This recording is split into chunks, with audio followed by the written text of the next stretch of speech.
What's up guys, it's Tyler from the Aquatic Journal. Today's video we're going to reseal a tank. We actually resealed the 75 gallon that's sitting right there on the ground, and that one went super well and it filled up, but I don't feel like the video quite did it justice.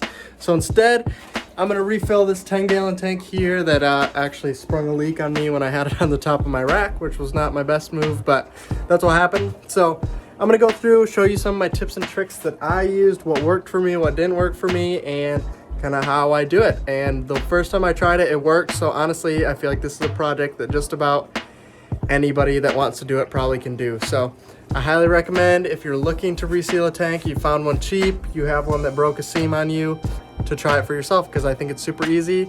And I got that 75 gallon tank for $20, I think. Resealed it, cost me maybe $10, so you know, $30 for a nice 75 gallon tank is not bad. So I'm super happy with that. So if you guys are interested, stay tuned and I'll show you what I did and the tips and tricks that worked for me. First thing that people told me is you want to push in the silicone from the side like I'm doing here, and it's actually working pretty good on this tank. But on the 75 gallon tank that didn't work so well. So what I actually did is I basically just, you can kind of see it goes under the seam here. Oh, my hand's in the way. But basically, let's see if I can do it from this side. You can see it go underneath the seam. It'll turn nice and white. You might be able to see it. Here, let's zoom in. So you can see here, once I get underneath it, it'll turn nice and bright white like it is there. And then basically you just run your knife from here all the way down to the bottom, and it pretty much will all come up. So I'll show you what that looks like here in a second.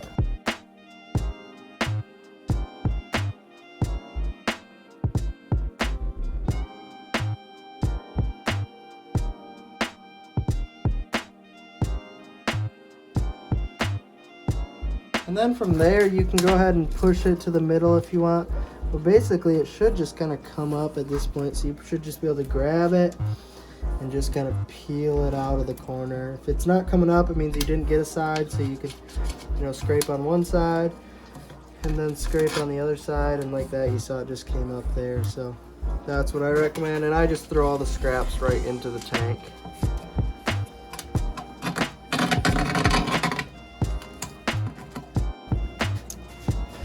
Bottom is virtually the same strategy. You're just kind of wedging it in from the bottom and then sliding it all the way across, and then going at it from basically the angle of the top, sliding it all the way along the edge. The corners get a little tricky. You got to kind of keep coming at it from different angles, but once you get it, it should just, you know, come out just like that, like you could see I just did there. And there's nothing left in the corner there, so there's still some here, so we gotta kind of keep trying it. There we go, it's all coming out now.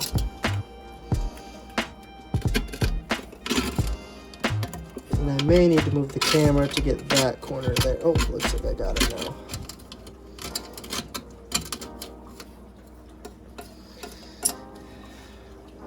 And then when you're done, there should be no adhesive, so you can see what kind of looks like adhesive here, but it's just the sticky part. There's no actual adhesive there anywhere in the tank. You want to make sure to check your corners really good, because they can get a lot of adhesive into them. So once that's all good, you'll just clean everything out, clean up the edges a little bit, and then we'll move on to the next step.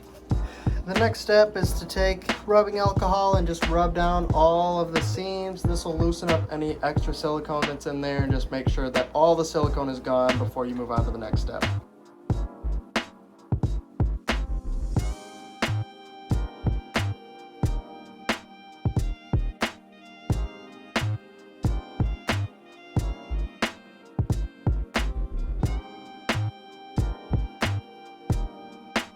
Once that's set for a little bit, you'll just come back and scrape away all the corners again with a razor blade. Just make sure any extra adhesive that might have been there, you get it out.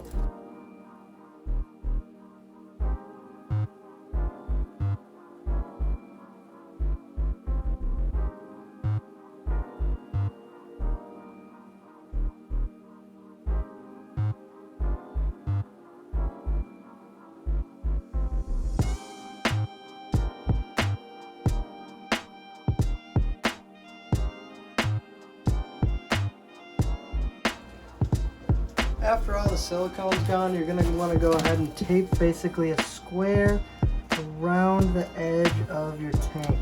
And this is just so that you get nice, smooth silicone lines once you put the silicone in. You don't really need to do this on the bottom of your tanks, so I'll just do it on the sides, but then basically at the bottom here, we just gotta make sure to tear it off so that there's room for silicone at the bottom as well. When that's done, you should have something like this where you have basically just a little strip in between each one, and this is so that you'll have nice, smooth, adhesive edges like you can see here on the edges of these tanks here. So next, we're just gonna apply the silicone.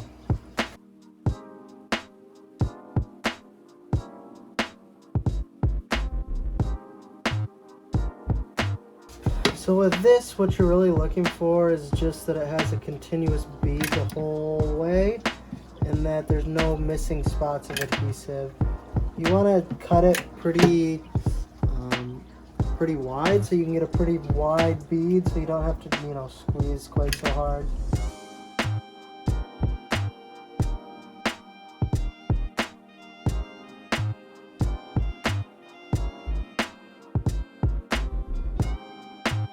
It'll look something like this. If you're better at applying silicone than me, it'll be a little smoother than this. But now basically, we're just gonna run our fingers along this and press it into the edge.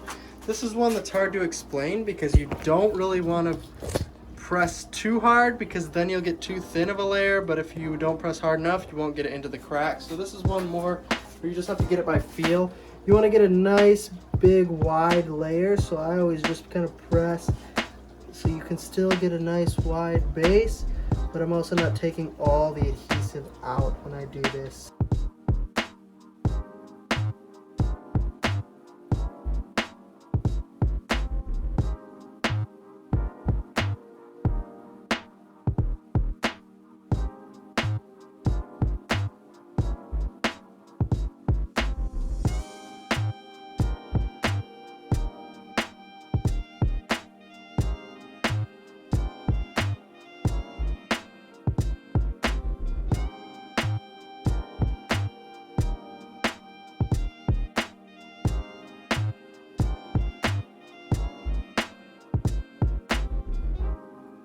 But the last step before we finish is you actually have to peel this off while it's still wet. If you wait till it dries, you'll probably just end up ripping the whole thing off. So you basically just want to have a nice, slow, steady peel. And you can see it's leaving a nice, clean, smooth line where it left off. So you want to be careful when you get to the bottom that you don't rip all the adhesive off as well. And we'll go ahead and rip the rest off. And then you can see on these edges, we just have nice smooth edges. Same with this side, just nice, perfectly straight lines, smooth edges. The bottom looks a little weird, but once you put gravel in here, nobody's ever gonna notice. So we're gonna let this thing sit for 24 hours and we'll come back and water test it tomorrow. If you wanna play it safe, you can do what I did and just fill it up basically 30% of the way, see if anything leaks out. This would get super wet, so it would be super obvious. This has been in here for hours now at this point. And then I'll just fill this up the rest of the way, wait 24 hours, and see if it's still holding water. So now we got it all filled up. You can see it's pretty much right on the brim, especially up in that corner there. So this will be a super good test to see if it leaks. Basically, just gonna look for any wet spots around the corners, anywhere at all. I'll check on it periodically over the next few hours and then check on it within 24 hours. Really, if it holds for 24 hours, I don't have any problem thinking it's gonna hold the rest of the time. So that's what I'm gonna look for.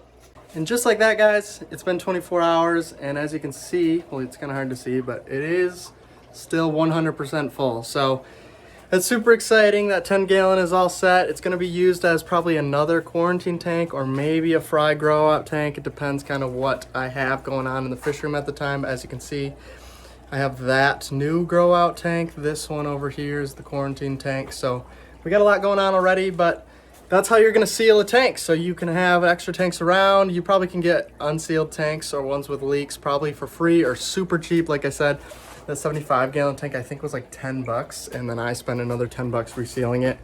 They're probably, you know, 125 new. So saves you a lot of money, allows you to get cheap tanks super cheap. You can find them on Marketplace, Craigslist, all that kind of stuff that already have leaks in them. or if you're in a local aquarium club, a lot of people will just give them away because they don't want to reseal them themselves. But it's super easy, not hard, not expensive, and really I think anyone pretty much can do it. So I hope this helps somebody. I hope you find a great deal on a tank and reseal it and have great success.